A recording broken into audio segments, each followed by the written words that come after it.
Career Jeopardy turns into sweet revenge. This all happened 5 or so years ago while I was working for a proprietary trading firm. The company is a multinational, and it had opened a new office in my city a couple of years before I joined them. For those who don't know, most prop shops, as I understood it, have a very high turnover rate. Just toss everyone in and keep those who stick. The company I worked for recruited every 3 months. It had space for about 120 traders, but the office was never full. Out of the 20 or so who were hired every quarter, only about 5 managed to make it beyond the 3-month internship period, and of those, only 1, or sometimes none at all, made it past the additional 3-month probation period. The company was operating in my city for 2 years before I joined, and there were only about 4 people who I could have called permanent. Everyone else, about another 10, was either on their internship or on probation. The setup. I and about 25 others were recruited straight out of university. The internship period paid really well for a first job, about twice as much as any other entry-level position in other financial institutions, plus bonuses once we went live, regardless of whether one is on internship, probation, or permanent. And I was really excited. I first came across my boss, a really decent Indian guy, at a industry day held in our university.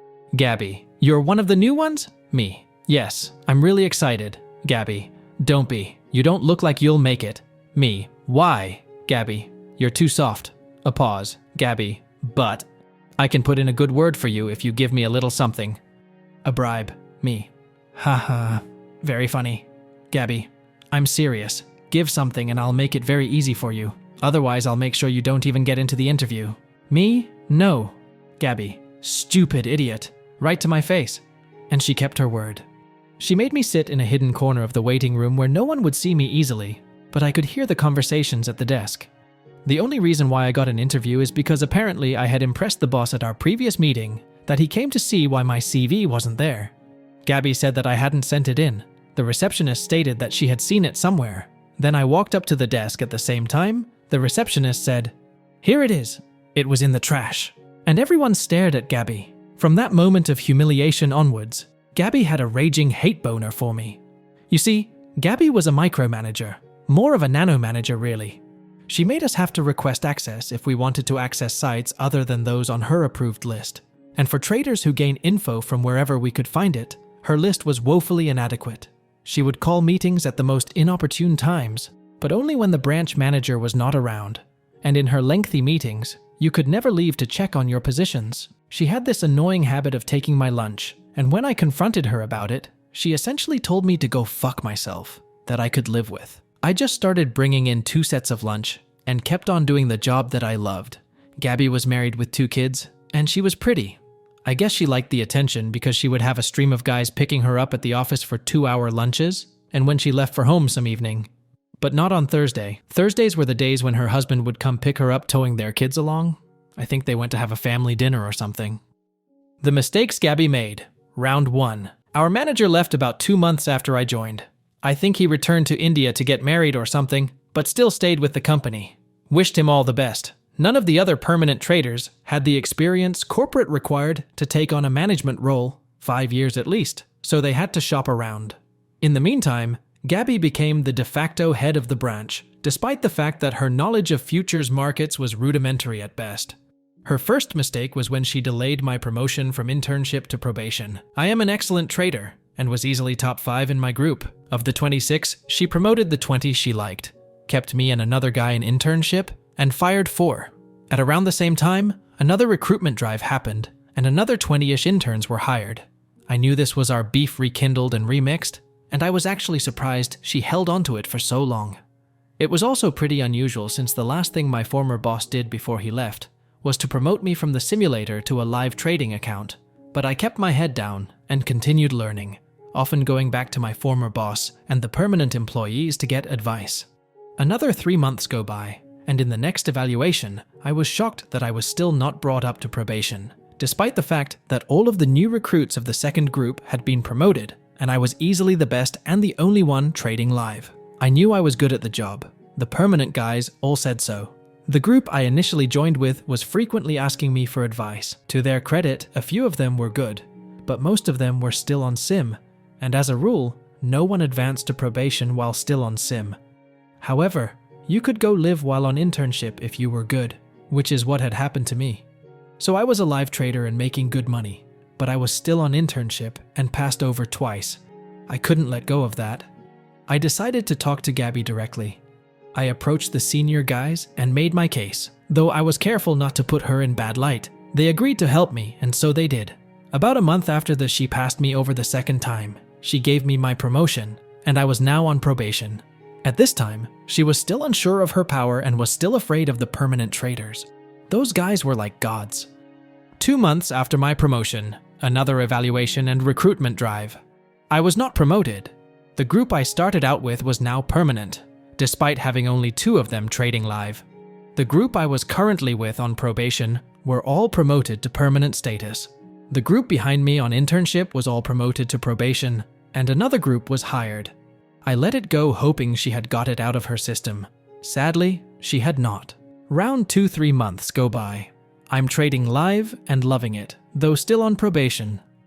An evaluation comes up again, and I'm not promoted, despite the fact that contract to contract, I was almost on a level with the permanent employees.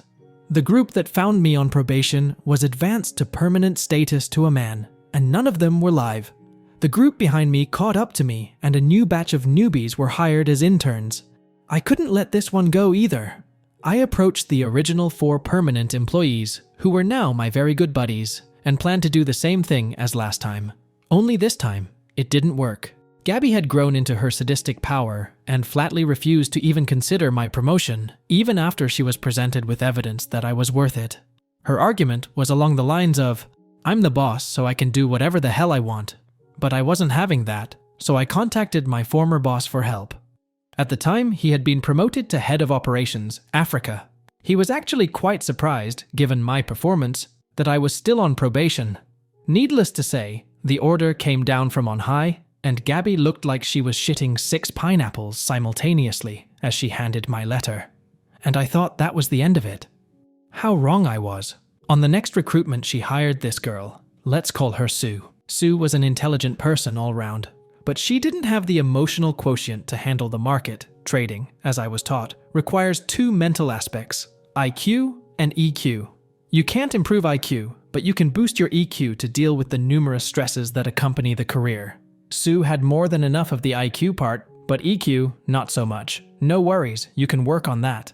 Just to recap, the office now had about 70 employees. Of these, over 30 were permanent staff, me included, but only 11 were trading live. Another 20 or so were on probation, but only 3 were trading live. None of the interns were live. The office needed to stay profitable if it was to stay open, which means that the money the 14 live traders were paying the salaries of everyone in the office. Rent, supplies, health insurance, pensions, etc., etc. Needless to say, corporate was not seeing a lot of returns from our branch, and as I came to learn later from my former boss, we're considering shutting down the branch and costing us our jobs. But I digress. The last straw, the greater bitch Gabby took advantage of an inconsolable and desperate Sue to try and get me for sexual harassment. This is how it went down. Remember all those people still on sim? Well, they all came to the 11 of us for trading advice, and we did what we could to help them. We divided up the sim traders into groups, and I was mentoring about 4 people. Sue was one of them. As any trader will tell you, the period before profitability is usually one of losses, unless you're really good, and is filled with stress and fear, hence the need for high EQ. It's normal, and you get through it. Sue was going through such a rough patch one evening. We were going over her trades, bad trading day all around, when she just burst out crying. I know how it feels. I had shed my own tears as well, so comforted her the best I could. I held her hand and patted her on the back awkwardly. To this day, I still don't know how to comfort someone, until she quieted down. What I didn't know was that Gabby had seen us. As I came to learn later, she approached Sue the following day and made her an offer. Gabby would make sure Sue kept her job, and would get her a lot of money if she stated that I had sexually harassed her. I started compiling all the shit that was happening to me in the office. It started when I realized that when I went out to lunch, someone would open my desk drawer and mess around with my notebook, where I jotted down my trading ideas for the day. The only person who had a key apart from me was Gabby. Apparently, she had mastered my lunchtime routine for the entire 45-minute break and would open my locker when I was out smoking. She would then copy down my trading plans for the day and give them to Sue. I even saw them at it once, but they didn't see me. I documented it. I let it go on for a while so that I could establish a pattern via Sue's trades. I then approached 2 of the permanent traders who were closest to me and told them my plan. Remember when I said almost no money was reaching corporate and that there were only 11 live traders? The situation had only gotten worse. The office was now full, but we had less than 15 live traders. Live trading could only be approved by head of operations, my former boss, and he was a strict one. Now imagine that my earning capacity had been cut by over 90%. My 2 friends agreed to my plan, and they slowed down their trading by around 50%. This essentially put the branch in the red, and 3 weeks later, we were told that head of ops and other head honchos were coming down. The next phase involved getting Sue into a corner, please, a tier or 2, and revealing that I could prove she had been stealing my work were enough to get a written statement from her that Gabby had orchestrated my whole sexual harassment thing. Step 2. Ruin Gabby's marriage. It took only a little investigation on my part to realize that all those men who visited the office were actually Gabby's lovers. She would leave for 2-hour lunches with her phone turned off.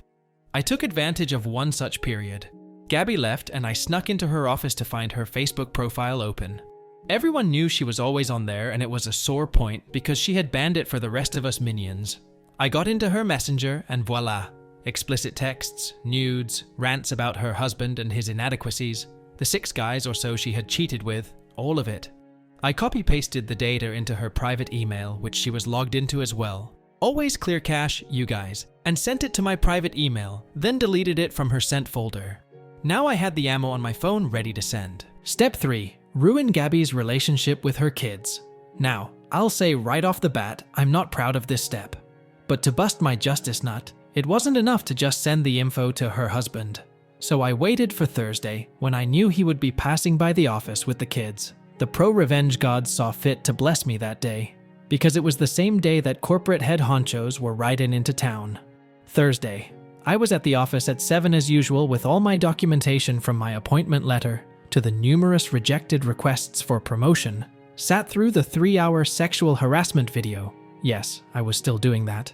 And waited for the moment. The guys from corporate, my former boss included, arrived and went straight into a meeting with Gabby. I was quite certain that they would call me in to know why I had been attending a sexual harassment awareness class for almost a year, and I was ready for them. I was called in after lunch at about 2. The question was asked, and before I could answer, Gabby jumped on the bit, like I knew she would. She went on a long rant about how I had been insubordinate, and how I liked to touch the female employees. I could tell from her grin that she thought she was winning. And then I pulled out Sue's letter, and the grin curdled on her face. Sue was hurriedly called in, and she backed my story. She said she was sorry. She was fired on the spot and told to go wait at the receptionist for her final check. I felt no sympathy. I was on a roll. Next, I pulled out my analysis of my trades and told them how Gabby had been breaking into my locker and stealing my notes for Sue. Gabby denied it. Sue was called back in. She denied it. My former boss logged into the company network, pulled Sue's and my trading data. He compared the positions taken by both of us with my notes. He said it was true. Sue was fired again. They told me they would refund my confiscated bonus and holdback with an extra 50 grand. That was fine by me. The justice was enough. And then I spotted Gabby's husband heading into her office as usual, their 2 kids in tow. I pulled out my phone, grinned at her and said, "Your husband is here." She turned around and saw him. She excused herself for a minute to tell him to wait. My former boss said, "Sure." I pressed send. As for the aftermath, Gabby's husband absolutely lost his shit. Her office was glass-walled and the rest was open plan, so we could all hear what they were shouting about. He finally left with their kids in tow. Sorry, little ones. Gabby followed him, still shouting at him. Then she saw us all standing around and the look on her. My favorite boss stayed behind since there was no one left. He stayed for a month training the lady who had been with the company the longest to take over as manager. She is easily the most brilliant mind I had ever met. Unfortunately, the branch was still struggling with so many employees who were not generating income, and I still stalk Gabby on Facebook. There have been a lot of "I'm single because I'm too awesome" posts of late. I almost feel sorry for her, but I remember the 3-hour video, and I stopped being foolish. From what I could see on LinkedIn, Sue bounced around from firm to firm until she found a position as a research analyst. My FI took a break from trading for a while.